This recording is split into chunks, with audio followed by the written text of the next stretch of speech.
ஸ்தோத்திரம். நாங்கள் ஆண்டு கடைசி முடிவில் இருக்கிறோம், கடைசி நாட்கள் இருக்கிறோம். கர்த்தர் நிறைய நன்மைகளுக்கு இந்த வருஷம் செய்திருக்கிறார். அதற்காக நாங்கள் கர்த்தருக்கு நன்றி செலுத்துவோம். இன்றைய தலைப்பு நன்றி உணர்வு. நன்றி உணர்வுண்டா ஷோர்ட்டாக சொல்றதுக்கு, ஒருவர் உங்களுக்கு உதவி செய்தால் இல்லாட்டி வாழ்த்து சொன்னார், உங்களுக்கு ஏற்படுகிற ஒரு நேர்மறையான ஒரு உணர்வு உண்டு. அதுக்கு நிறைய வகைகள் இருக்குது. நீங்கள் வார்த்தை மூலமாக சொல்லலாம் நன்றி. இப்போ உங்களுக்கு ஒரு ஆள் காருக்கு உதவி செய்த வேறண்டா, இல்லாட்டி கலாவுத்திறந்த வேறண்டா, கலாவுத்திறந்து விட்ட வேறண்டா, அதுக்கு நீங்கள் வார்த்தையால் நன்றி சொல்லுவீங்க. இல்லாட்டி நீங்கள் ஒரு எழுதி கூட நீங்கள் ஒரு ஆளுக்கு நன்றி சொல்லலாம்.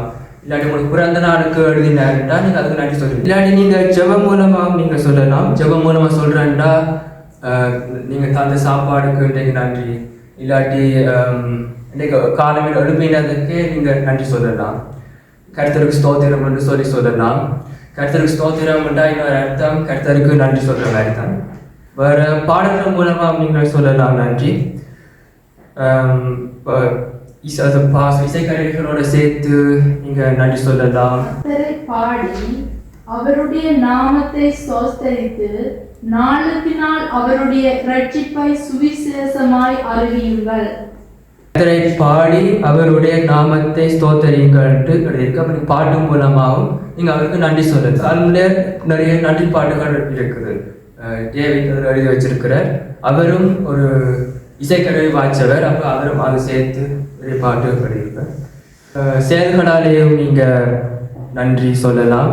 செயல்களாலே சொல்கிறேன்டா, இப்போ உங்களுக்கு ஒரு ஆள் திரும்ப உதவி செய்தாருன்னா நீங்கள் நன்றி சொல்லுவீங்க. அதுக்கு பதிலாக ஒரு பரிசு கொடுப்பீங்க.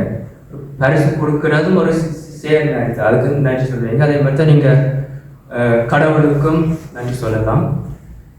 ஏழைக்கு இறங்குகிறவன் கர்த்தருக்கு கடன் கொடுக்கிறான், அவர் கொடுத்ததை அவர் திரும்ப கொடுப்பார். ஏழைகள் மூலமாக உதவி செய்தீங்கன்றாலும் அது கர்த்தருக்கு செய்ய மாதிரி தான். அவருக்கு அது மூலமாக நீங்கள் நன்றி சொல்கிறீங்க. காணிக்கை மூலமாகவும் நீங்கள் நன்றி சொல்லலாம். காணிக்கை கணக்காக கூட இருக்கிறது, கொஞ்சம் கொடுத்தாலே அவருக்கு நன்றி சொல்கிற மாதிரி. வேறு நீங்கள் ஊழியம் செய்தும் நன்றி சொல்லலாம். ஊழியங்களில் ஒரு உதாரணத்துக்கு நீங்கள் ஒரு சர்ச் கட்டுறீங்க, அதாலையும் நீங்கள் நன்றி சொல்லலாம். வேறு நீங்கள் முன்னுக்கு போய் கதைக்கிறதும் ஒரு ஊழியம் தான். முன்னுக்கு போய் பாடுறது செய்கிறது எல்லாம் ஒரு ஊழியம். வேறு நீங்கள் சாட்சி சொல்லியும் நன்றி சொல்லலாம். முன்னுக்கு சாட்சி சொல்கிற எனக்கு செய்த நன்மைகளுக்கு நன்றி, நீங்கள் எனக்கு என்னென்ன செய்ய முன்னுக்கு சாட்சியாக சொல்கிறதும் ஒரு விதம் நன்றி சொல்கிறதா. கெட்டது நடந்தாலும் நன்றி எப்படி சொல்கிறது? எல்லா நேரமும் நீங்கள் நன்றியோடு இருக்கணும். மட்டும் எல்லாவற்றிலேயும் ஸ்தோத்திரம் செய்யுங்கள், அப்படி செய்வதே கிறிஸ்து இயேசுவுக்குள் உங்களை குறித்து தேவனுடைய சித்தமாயிருக்கிறது. நல்லது நடந்த சின்ன விஷயங்களுக்கு எல்லாம் நாங்கள் நன்றி சொல்லணும். அது நாங்கள் சொல்றது கூடுதலாக குறைவு. இப்போ சின்ன விஷயங்கள்டா, இப்போ உங்களுக்கு ஒரு வீடு இருக்கு, நிறைய பேருக்கு வீடு இல்லை இந்தியாவில்.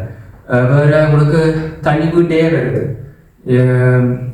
நான் இந்தியாவுக்கு அம்மா நான் பள்ளியோட விடுமுறையில் அப்போ அதில் நான் பார்க்குறேன், நிறைய பேர் குடத்தை கொண்டாந்து கொண்டு தண்ணியை கொண்டாந்து தூரத்துக்கு நடந்து போகிறேன்.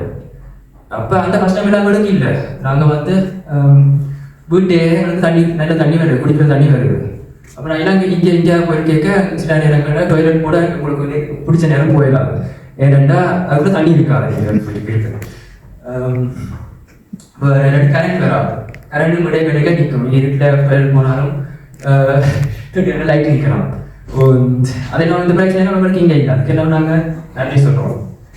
இல்லை நீங்கள் காலம் விடுமுறை கூட ஒரு விதம் நீங்கள் அதுக்கும் நன்றி சொல்லுவோம். நீங்கள் ஒவ்வொரு நாள் விடுமுறைங்களும் சாத்தியம் இல்லை. நிறைய பேருக்கு கால் கை இல்லை, உங்களுக்கு அதெல்லாம் இருக்குது. நீங்கள் அதுக்கெல்லாம் நீங்கள் நன்றி சொல்லலாம். அதுக்கெல்லாம் அந்த பதில் என்னென்னா, நீங்கள் கெட்டது நடந்தாலும் என்னென்னு நீங்கள் நன்றி அதுக்கு நன்றியாக நினைக்கிறா. நீங்கள் இந்த நல்ல விஷயங்களுக்கு எல்லாம் நீங்கள் நன்றியாக நீங்கள் கேட்டால், நீங்கள் கெட்ட விஷயம் வேண்டாம் உங்களுக்கு பெருசாக தெரியாது. நீங்கள் அதுக்காண்டி நீங்கள் சின்ன விஷயங்களுக்கு எல்லாம் நீங்கள் அதுக்காண்டி நன்றி சொல்லணும். வேற நீங்க சாத்தானுக்கு அது ரொம்ப விருப்பமா இருக்கும். நீங்க முறுமுறுத்துக்கு ஒரு குறைகளை சொல்லி கொண்டிருந்தீங்கன்றா அவருக்கு விருப்பமா இருக்கும். ஏன்னா அந்த நேரத்துல கடவுளோட நீங்க பிரிக்கிறீங்க, அவரோட போய்க்கிறீங்க. நீங்க கும்பிடாம நான் கேட்டு நடக்கல எனக்கு கண்டிப்பா. யோபோட கதை யோபு அடுத்த வாசிச்சா அது ஒரு விளங்கும். அதான் கர்த்தர் கொடுத்தார் கர்த்தர் எடுத்தார்னு சொல்றார். விழுந்தாலும் அவர் வந்து கர்த்தரை ஸ்தோத்தரிக்கிறார். அந்த நேரத்துக்கு நன்றி சொல்றார். அந்த மனத்தோட நாங்கள் இருக்கோம். என்ன கிட்ட நடந்தாலும் இன்னும் என்ன நடந்தாலும் அதுக்கு நாங்கள் ஸ்தோத்தரிக்கோம். ஆனா கடைசியா யோபுக்கு கடவுள் வந்து டபுள் மடங்கு திரும்ப தந்தவர். அவருக்கு டபுள் மடங்கு மாடுகள், அதுக்கு நிறைய பிள்ளைகள் இருந்தது. அவருடைய வாழ்நாளும் கணக்காலமாக கூடுங்க. அவர் வந்து புதுசாக கார் வாங்கியிருந்தவர். அந்த காருக்கான அவர் இன்சூரன்ஸ் கட்டியல. அப்போ பயந்து காரை ஓடிக்கிறார். அப்போ ஒரு நாள் வந்து ஒரு சிக்னலில் இருக்கிறார். அப்போ அவருக்கு பின்னால போலீஸ்காரன் இருக்கு. அவர் வந்து அந்த நேரத்தில் கடவுள் கும்பிட்டுருக்கிறார், ப்ளீஸ் அந்த காரை பிடிக்கக்கூடாதுன்ட்டு. ஆனால் கரெக்டாக அந்த காரை அவர் வந்து போலீஸ் நிறுத்தினது அவரை. அப்போ அவருக்கான ஃபைன் போடாதவன் வரையில ஆனால் சொன்னவே இன்சூரன்ஸை உடனே செய்யுது. அப்போ நார்மலாக ஒரு இன்சூரன்ஸ் செய்யறா அவருக்கு நிறைய மாதம் சொல்லி செய்யறதுக்கு. ஆனால் அவருக்கு வந்து 1-2 நாள்லயே இன்சூரன்ஸ் வந்துடும். பிறகு ஒரு கிழமை பிறகு அவருடைய கார் வந்து கடவு போயிட்டு இருக்கும். ஆனால் கடவு போனது பிரச்சனை இல்லை. ஏன்னா அவர் இன்சூரன்ஸ் செய்திருக்கிறார். இன்சூரன்ஸ் செய்த வழியா அவருக்கு கொஞ்சம் காசு திரும்ப வந்துருக்கு. அப்போ என்ன தெரியுதுன்றா அவர் வந்து முதல் கோவிச்சிருக்க கடவுள்கிட்ட, ஏன் இப்போ ஜபிச்ச நானே போலீஸ்காரனை பிடிக்கக்கூடாது, இப்போ ஏன் என்னை பிடிச்சதுன்ட்டு. ஆனால் கடைசியை தெரிஞ்சு பாருங்க அதுலேயே நன்மை வந்தது. அது இதில் பற்றி தெரியுது. நீங்கள் எல்லா நன்மை நடந்தாலும் எல்லா கெட்ட நடந்தாலும் நீங்கள் வந்து அதுக்கு நன்றி சொல்லுவாங்க. உதவி பெற்றும் நன்றி சொல்லாமல் இருக்கலாமா? அது பதில் வந்து இதுதான். ஆனால் நிறைய பேர் வந்து நன்றி சொல்லாமல் இருப்பினும் இதில் நாங்கள் லூக்கா 17:11-19 வாசிப்போம். அல்லவா மற்ற 9 பேர் எங்கே? தேவனை மகிமைப்படுத்துவதற்கு இந்த அந்நியனை ஒழிய மற்றொருவரும் திரும்பி வர காணோமே என்று சொல்லி அவனை நோக்கி, நீ எழுந்து போ, உன் விசுவாசம் உன்னை ரட்சித்தது என்றார். இதுல தெரியுது குணமாக்கின வந்து 10 பேர். ஆனா ஒரு ஆளா வந்து நன்றி சொல்லியிருக்கிறார், மீதி நன்றி சொல்லியிருக்காரு. சில வழியில மேனசுக்குள்ள சொல்லியிருக்கோம். ஆனா நேரம் வந்து சொல்லியிருக்க வந்து சொல்லியிருக்கேன் நன்றி என்று. இந்த மேனத்தோடு தான் நாங்கள் இருக்கக்கூடாது. இதுல தெரியுது கர்த்தருக்கு அப்ப நன்றி சொல்றத விரும்புகிறாரு. அந்த காலத்துல தொழு நோய் என்று ஒன்று இருக்குது. தொழு நோய் இருக்கிறாங்க அந்த காலத்துல ஒதுக்கி வச்சிருந்தது. தூரம் என்று இயேசுட்ட கெஞ்சி கொண்டு வந்தது அவர்கிட்ட. அப்படி கெஞ்சி அவன் கால் கை எல்லாம் அழுகி போயிருக்கும். அப்படி பெரிய வருத்தம் அது. கெஞ்சி போய் கேட்க அவை வந்து சுகமாயிட்டே அதுக்கு. ஆனா அப்படி பெரிய வருத்தம் இருந்தும் அவை வந்து அதுக்கு நன்றி சொல்லியிருக்கேன் சோரான தவிர. அப்படி போல அப்படிதான் நாங்கள் இருக்கக்கூடாது. அதோட நல்ல உதாரணம்.